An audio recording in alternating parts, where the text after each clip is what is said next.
शनिवार की व्रत कथा।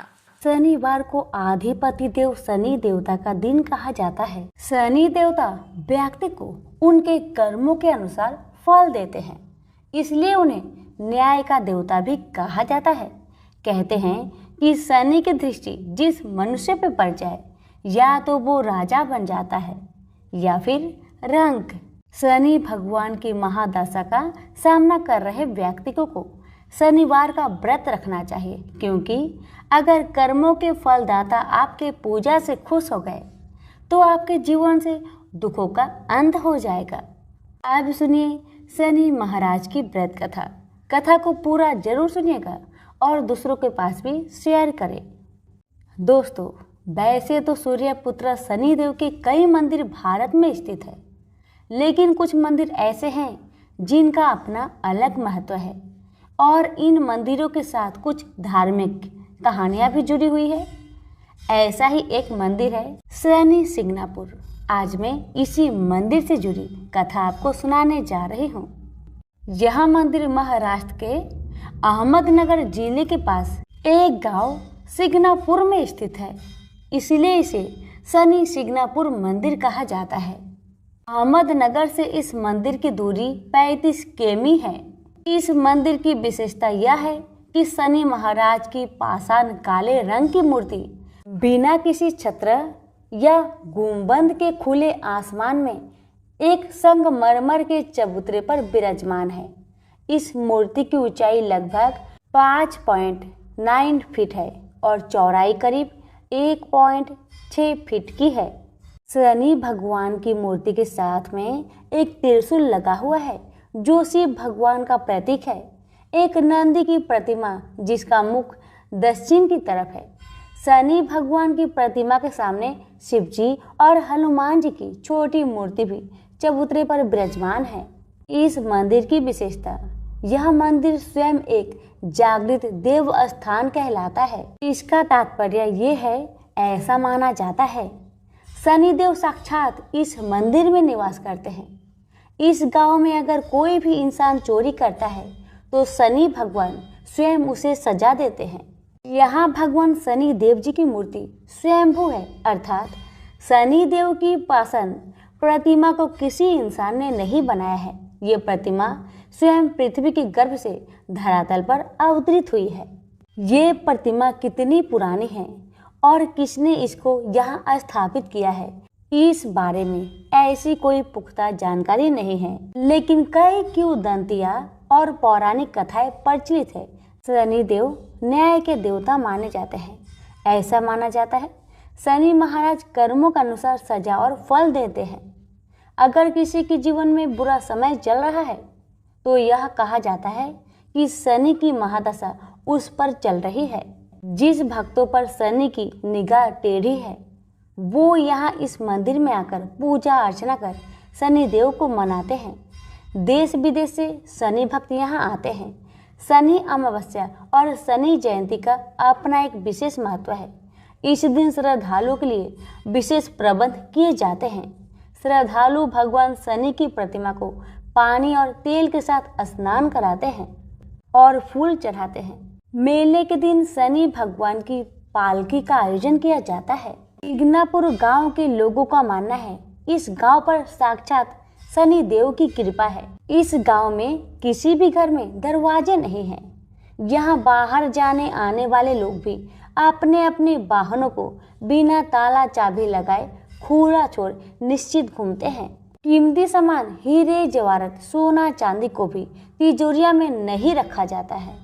और तो और यहाँ बैंकों और डाक खाने में भी गेट या दरवाजे नहीं है। गांव वाले का विश्वास है कि चोरी करने वाले को स्वयं शनि देव सजा देते हैं। चोरी करने वाला चोरी करने के बाद इस गांव से बाहर नहीं जा पाता, उससे पहले ही उसके जीवन में संकट आने शुरू हो जाते हैं। कथा, करीब 300 साल पहले गांव और आसपास के इलाके में भयंकर बारिश हुई और बाढ़ जैसा हालात हो गए। पास में ही नाश नाला नदी के किनारे पर एक अजीबोगरीब काले रंग का पाषाण पत्थर कहीं से आ गया। लोग उस पत्थर को देखकर हैरान थे।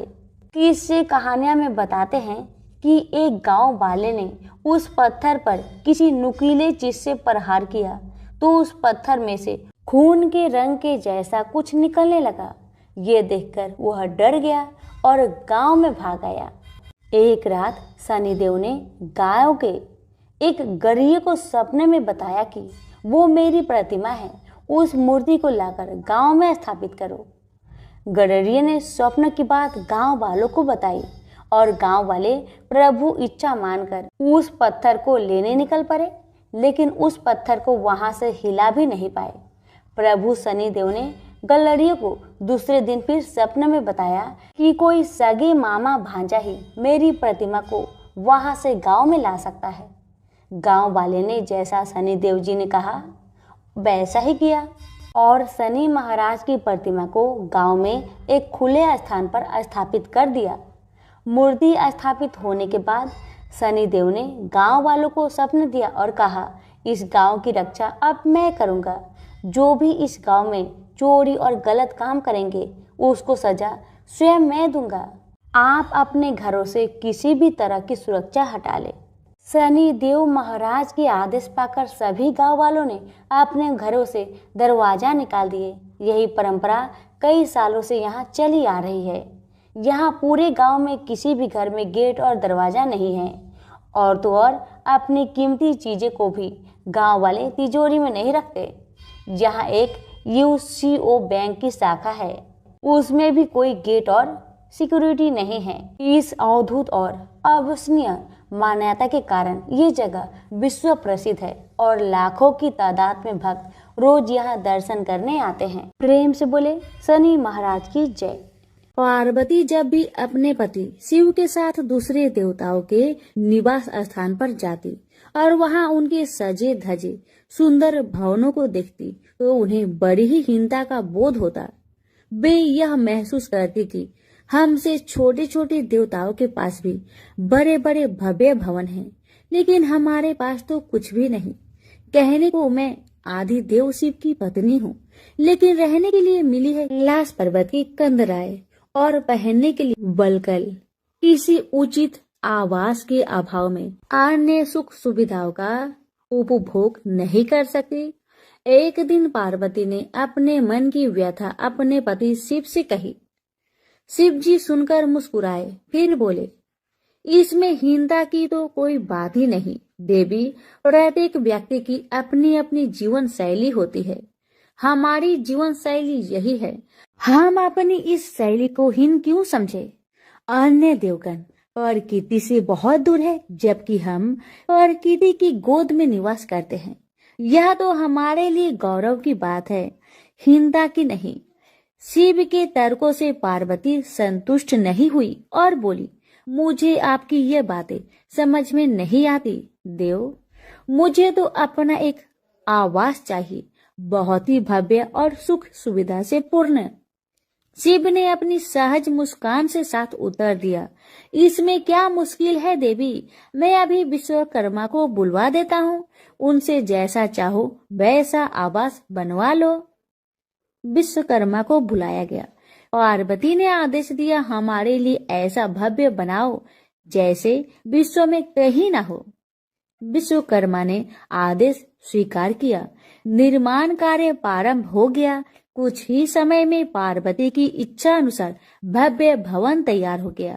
अपने भवन को देखकर पार्वती अति प्रसन्न हुई। गृह प्रवेश की तैयारी होने लगी। पार्वती चाहती थी गृह प्रवेश के समय सभी प्रमुख देवता हमारे यहाँ उपस्थित रहे। शिव ने अपनी सहमति दे दी। सभी प्रमुख देवी देवताओं को आमंत्रण भेजा गया। यह प्रवेश के समय वे सब कैलाश पर्वत पर आ गए।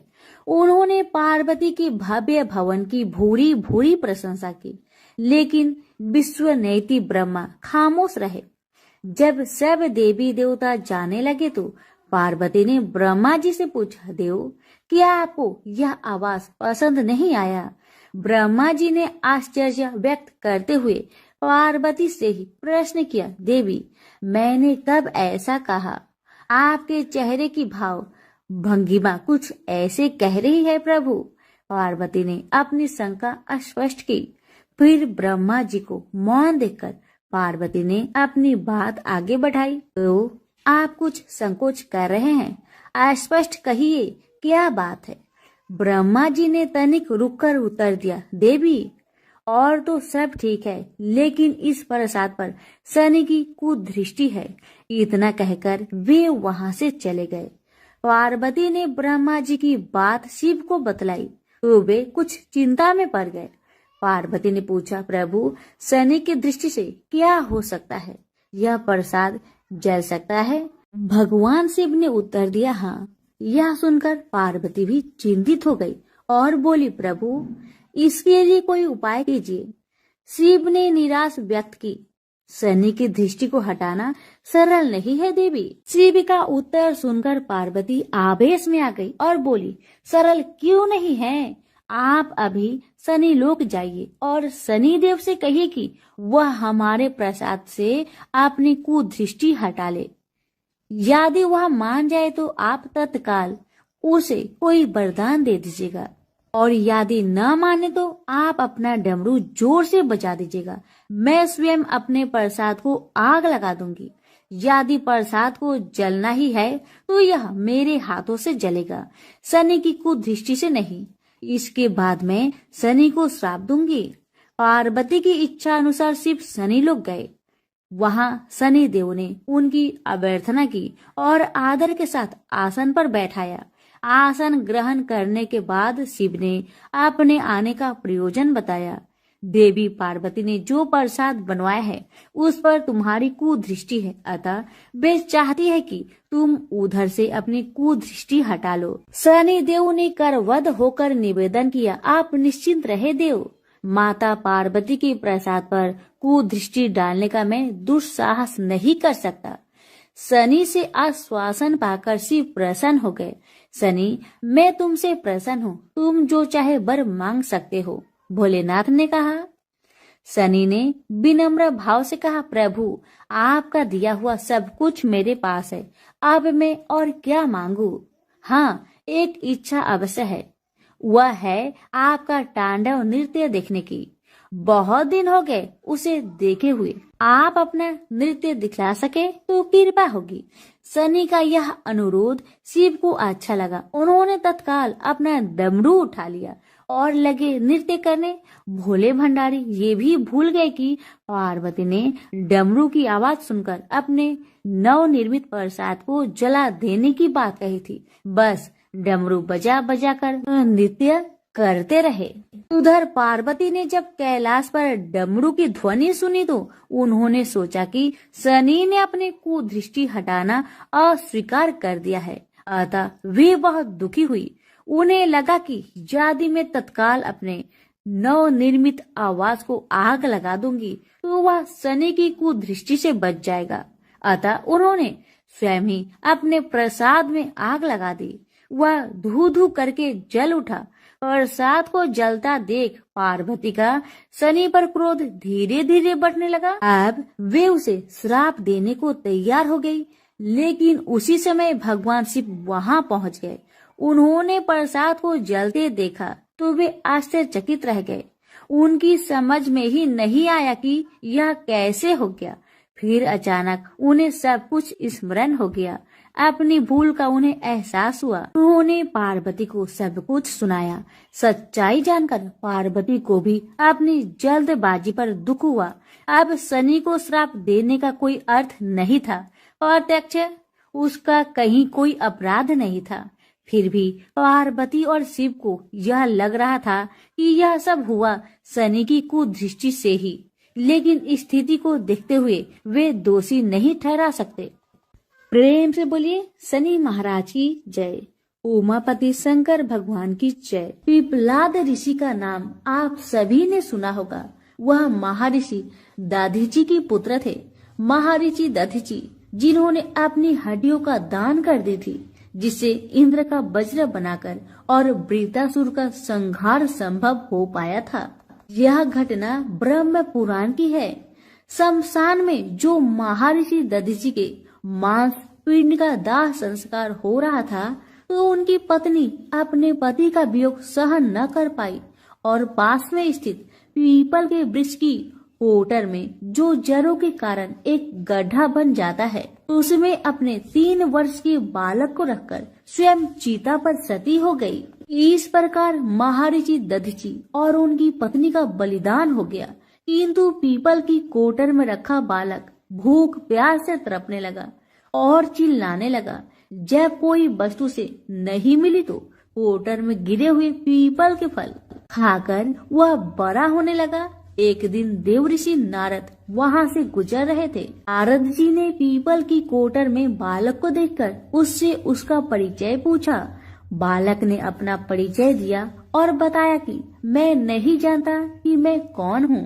नारद ने पूछा, तुम्हारा जनक कौन है? तब बालक भी उसी तरह का उत्तर दिया कि वह नहीं जानता कि उसके जनक कौन है। तब नारद जी ने अपना ध्यान धरकर उस बच्चे के बारे में पूरी जानकारी निकाली और उसे बताया कि तुम महान दधीचि के पुत्र हो। तुम्हारे पिता की अस्थियों का वज्र बनाकर ही देवताओं ने असुरों पर विजय प्राप्त की थी।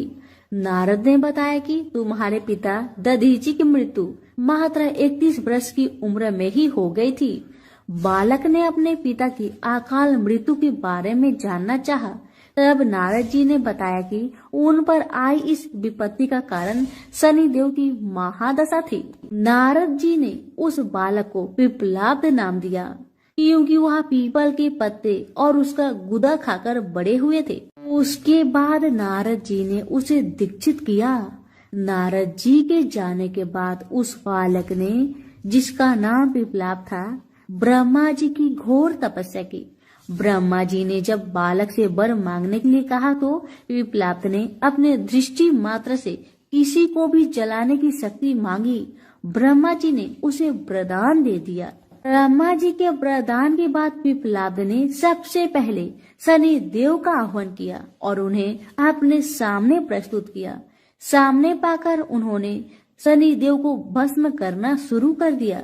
शनि देव शरीर से जलने लगे। ब्रह्मांड में कोलाहल मच गया। सूर्य पुत्र शनि की रक्षा के लिए सारे देवता विफल प्रतीत हो रहे थे। सूर्य ने अपनी आंखों के सामने अपने पुत्र को जलता हुआ देखा। ब्रह्मा जी उसे बचाने के लिए विनय निवेदन किया। ब्रह्मा जी ने स्वयं पिप्पलाद के सम्मुख प्रकट होकर शनि देव को छोड़ने के लिए कहा, किंतु वह तैयार न हुए। ब्रह्मा जी ने एक के बदले 2 वरदान मांगने की बात कही। अब पिप्पलाद ने खुश होकर 2 वरदान मांगे। पहला, जन्म से 5 वर्ष तक किसी भी बालक की कुंडली में शनि उसको कारक नहीं होगा। जैसे मैं अनाथ हुआ, शनि के कारण कोई और अनाथ नहीं होगा। दूसरा, उन्होंने कहा मुझे अनाथ को पीपल में शरण दी थी। जो व्यक्ति सूर्य उदय से पूर्व पीपल वृक्ष पर जल चढ़ाएगा, उस पर शनि की बुरी महादशा का असर नहीं होगा। ब्रह्मा जी ने तथास्तु कहकर वरदान दिया। तब पिप्पलाद ने चलते हुए शनि को अपने ब्रह्म दंड से उसके पैरों पर आघात करते हुए मुक्त किया, जिससे शनि देव की पैर क्षतिग्रस्त हो गए और वह पहले जैसे तेजी लायक नहीं रहे।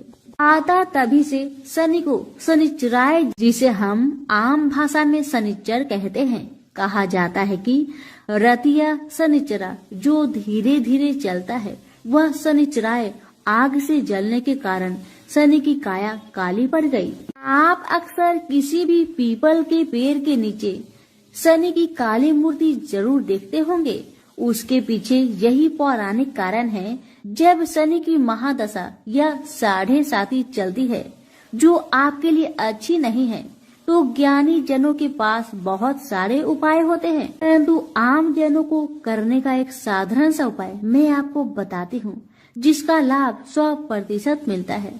आपको सुबह उठना है, सूर्य उदय से पूर्व नहा धोकर पीपल के वृक्ष को जल देना है, उसके साथ चक्कर लगाने हैं और 7 चक्कर लगाने के बाद इस मंत्र को हिंदी में बोलना है। आपको कहना है कि जिस तरह से आपने पिप्पलाद ऋषि की रक्षा की थी, ठीक उसी तरह मेरी भी रक्षा करें, और आप पाएंगे कि कुछ ही दिनों में आपकी जिंदगी में शनि के बुरे प्रभाव कम होते जा रहे हैं। प्रेम से बोलिए शनि भगवान की जय, पिप्पलाद ऋषि की जय।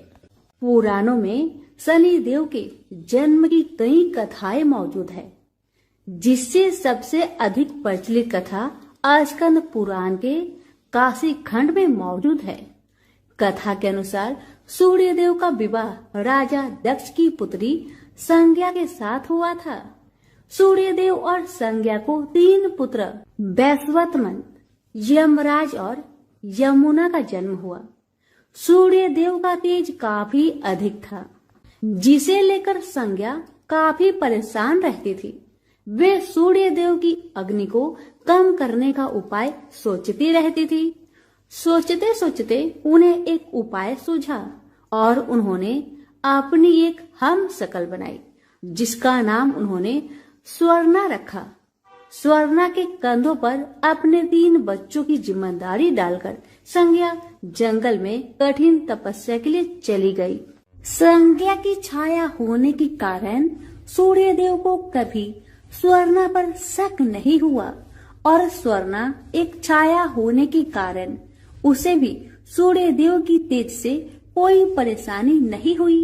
उधर संज्ञा तपस्या में लीन थी, वही सूर्य देव और स्वर्णा से 3 बच्चे मनु, शनिदेव और भद्रा का जन्म हुआ। हिंदू धर्म में यह कथा काफी प्रचलित है।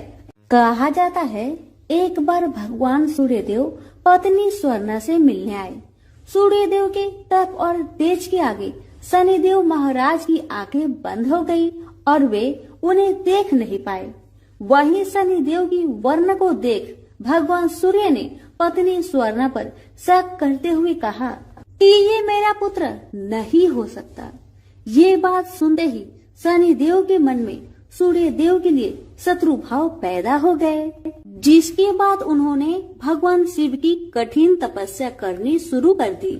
शनिदेव की कठिन तपस्या के बाद भगवान शिव प्रसन्न हुए और उन्हें वरदान मांगने को कहा। इस बात पर शनिदेव ने शिव जी से कहा कि सूर्य देव मेरी माँ का अनादर और प्रताड़ित करते हैं, जिस वजह से उनकी माता को हमेशा अपमानित होना पड़ता है। उन्होंने सूर्य देव से ज्यादा शक्तिशाली और पूजनीय होने का वरदान मांगा। शनिदेव की इस मांग पर उन्होंने शनिदेव को 9 ग्रहों का स्वामी होने का वरदान दिया। उन्हें सबसे श्रेष्ठ स्थान की प्राप्ति हुई।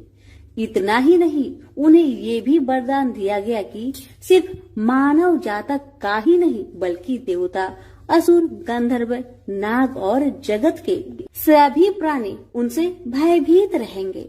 प्रेम से बोलिए शनि महाराज की जय हो। एक ब्राह्मण को सपने में नीली घोड़ी पर नीले कपड़े पहने एक आदमी दिखाई देता है और कहता है, हे ब्राह्मण देवता, मैं तेरे लगूंगा। ब्राह्मण घबरा कर उठ गया। अगले दिन यही सपना उसे फिर आता है। यह सपना उसे रोज आने लगा। वह परेशान हो गया और चिंता के मारे दुबला होने लगा। उसकी पत्नी ने कारण पूछा तो उसने सपने के बारे में बताया। ब्राह्मणी बोली, वे अवश्य ही शनि महाराज होंगे। अब की बार देखे तो कहना लग जाओ, पर 1.25 पहर से ज्यादा मत लगना। उस दिन सपना आने पर ब्राह्मण ने कहा, लग जाओ, पर कितने समय के लिए लगोगे? शनि जी बोले, 7.5 वर्ष का लगूंगा। ब्राह्मण ने कहा, क्षमा करे शनि जी, इतना भारी तो मुझसे झेला नहीं जाएगा। तब शनि जी बोले, तो 5 वर्ष का लग जाऊंगा। ब्राह्मण बोला, यह भी मेरे लिए ज्यादा है। शनि जी बोले, 2.5 साल का लग जाओ। ब्राह्मण ने मना किया तो शनि जी कहने लगे, 1.25 पहर का तो लगूंगा ही, इतना तो कोढ़ी, कलंगी, भिखारी के भी लग जाता हूँ। तब ब्राह्मण ने कहा, ठीक है। ब्राह्मण को 1.25 पहर की शनि की दशा लग गई। ब्राह्मण ने नींद से जाकर ब्राह्मणी से कहा, मेरी 1.25 पहर शनि की दशा लग गई है, इसलिए मैं जंगल में जाकर यह समय बिताऊंगा। मेरे लिए खाने पीने का सामान बांध दे। मेरे पीछे से किसी से लड़ाई झगड़ा ना हो, इसका ध्यान रखना।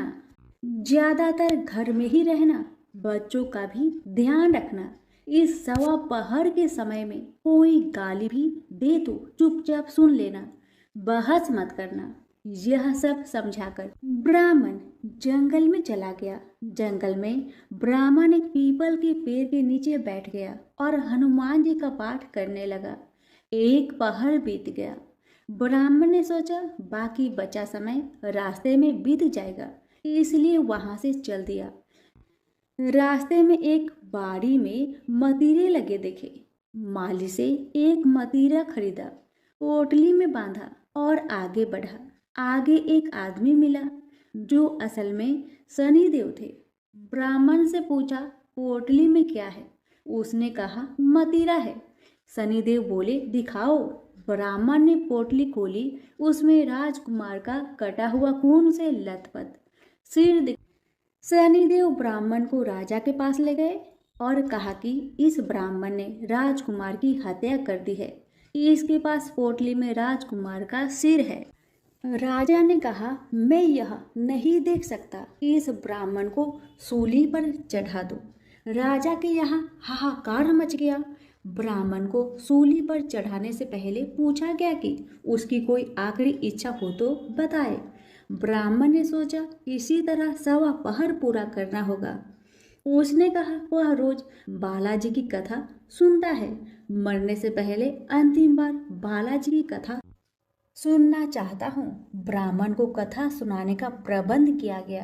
कथा कहते कहते सवा पहर पूरा हो गया। शनि की दशा टलते ही राजकुमार शिकार खेल कर लौटता हुआ दिखाई दिया।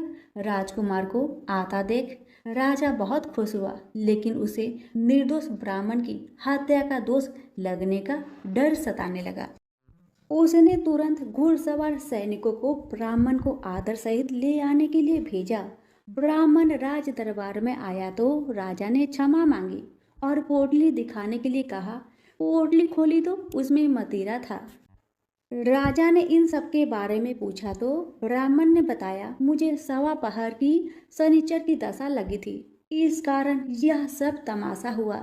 राजा ने पूछा यह दशा कैसे टलती है? ब्राह्मण बोला राजा ये सेठ के लगे तो काला हाथी या काला घोड़ा दान करे, गरीब के लगे तो पीपल की पूजा करे। तब बोले साजा शनिचर कहिए जाके पाओ सदा ही पढ़िए। शनि की कहानी सुने, तिल का तेल और काला उड़द दान करे, काले कुत्ते को तेल से चूपर कर रोटी खिलाए तो शनिचर की दशा उतर जाती है। राजा ने उसे मतीरा वापस दे दिया। घर आकर ब्राह्मण ने मतीरा काटा तो उसके बीज की जगह हीरे मोती निकले। ब्राह्मणी ने पूछा यह कहाँ से लाए? आप तो कह रहे थे शनि की दशा लगी है। ब्राह्मण ने कहा जब दशा लगी थी तो यही मतीरा राजकुमार का सिर बन गया था। उतरती दशा के शनि जी निहाल कर गए। हे शनि देवता, जैसे ब्राह्मण के शनि की दशा लगी वैसे किसी के ना लगे, निहाल सबको करे। प्रेम से बोलिए शनि महाराज की जय हो।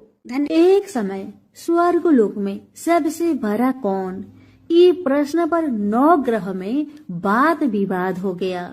विवाद इतना बढ़ा कि परस्पर भयंकर युद्ध की स्थिति बन गई।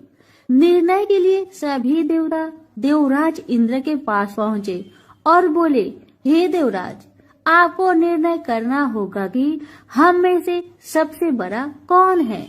देवताओं का प्रश्न सुनकर देवराज इंद्र उलझन में पड़ गए।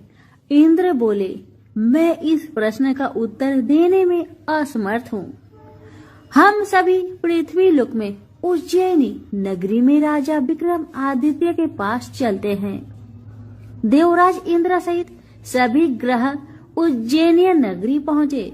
महल में पहुंचकर जब देवताओं ने उनसे अपना प्रश्न पूछा तो राजा विक्रमादित्य भी कुछ देर के लिए परेशान हो उठे, क्योंकि सभी देवता अपनी अपनी शक्तियों के कारण महान थे। किसी को भी छोटा या बड़ा कह देने से उनके क्रोध के प्रकोप से भयंकर हानि पहुंच सकती थी।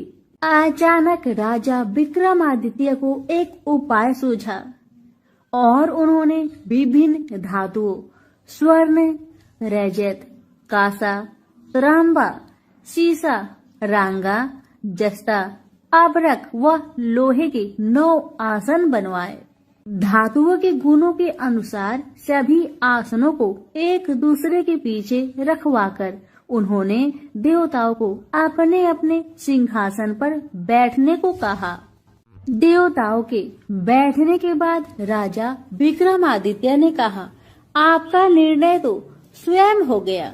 जो सबसे पहले सिंहासन पर विराजमान है वही सबसे बड़ा है। राजा विक्रमादित्य के निर्णय को सुनकर शनि देवता ने सबसे पीछे आसन पर बैठने के कारण अपने को छोटा जानकर क्रोधित होकर कहा, राजा विक्रमादित्य, तुमने मुझे सबसे पीछे बैठाकर मेरा अपमान किया है। तुम मेरी शक्तियां से परिचित नहीं हो। मैं तुम्हारा सर्वनाश कर दूंगा। शनि देव ने कहा, सूर्य एक राशि पर 1 महीने, चंद्रमा 2.25 दिन, मंगल 1.5 महीने, बुध और शुक्र 1 महीने, बृहस्पति 13 महीने रहते हैं। लेकिन मैं किसी राशि पर 7.5 वर्ष 7.5 तक रहता हूँ। बड़े बड़े देवताओं को मैंने अपने प्रकोप से पीड़ित किया है।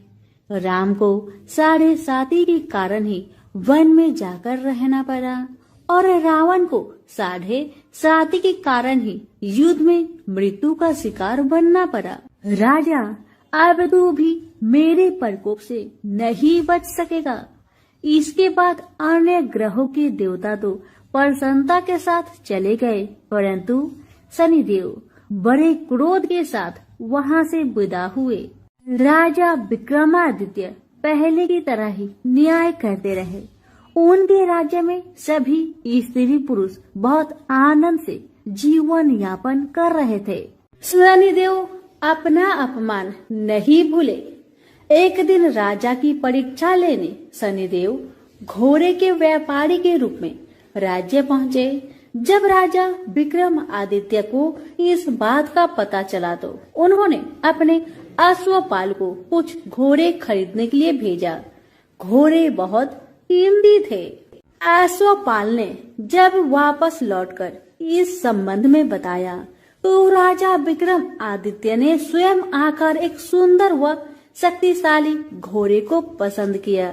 घोड़े की चाल देखने के लिए राजा उस घोड़े पर सवार हुए तो वह घोड़ा बिजली की गति से दौड़ पड़ा। तेजी से दौड़ता घोड़ा राजा को दूर एक जंगल में ले गया और फिर राजा को वहां गिराकर जंगल में कहीं गायब हो गया। राजा अपने नगर को लौटने के लिए जंगल में भटकने लगा, लेकिन उन्हें लौटने का कोई रास्ता नहीं मिला। राजा को भूख प्यास लगाई। बहुत घूमने पर उसे एक चारवाहा मिला। राजा ने उससे पानी मांगा।